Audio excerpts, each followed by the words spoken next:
అందరికీ నమస్తే. ఈరోజు మాకు స్పెషల్ అయితే మా ఫ్రెండ్ చేసిండు భయ. ఇగో ఇది ఉప్మా.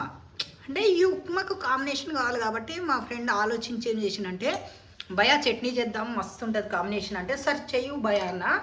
దానికి కాంబినేషన్గా చట్నీ చేసిండు భయ.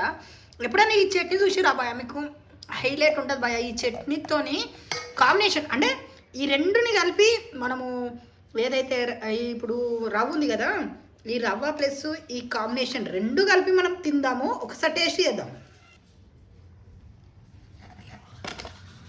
చూశారు కదా, అంటే కొంచెం మనము ఫస్ట్ అయితే టేస్ట్ చేద్దాము ఎట్లుంటుంది.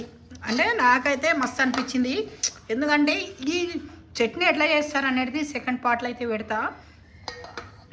చూడండి, ఇగో పైన ఉప్మా పైన వేసుకుంటున్నా. అంటే సైడ్ వేసుకోవచ్చు, కానీ ఉప్మా పైన వేసుకుంటే ఆ ఉప్మా టేస్ట్ కారం ఎక్కువ ఉంటుందా చూసినా. అంటే ఇందులో పచ్చి కారం ప్లస్ ఉట్టి కారం రెండు వేసిర్రు. చూద్దాం ఒకసారి టేస్టు. నిజానికి ఇది తింటుంటే మస్తు అనిపిస్తుంది. అంటే చెంచాతో కన్నా మనం చేత్తో తింటే అయితే మజా వేరుంటుంది. చూడండి ఒకసారి, తినండి. నిజం అబ్బాబాబా ఏం టేస్ట్ తెలుసా? నిజానికి ఇంత మంచి టేస్టు.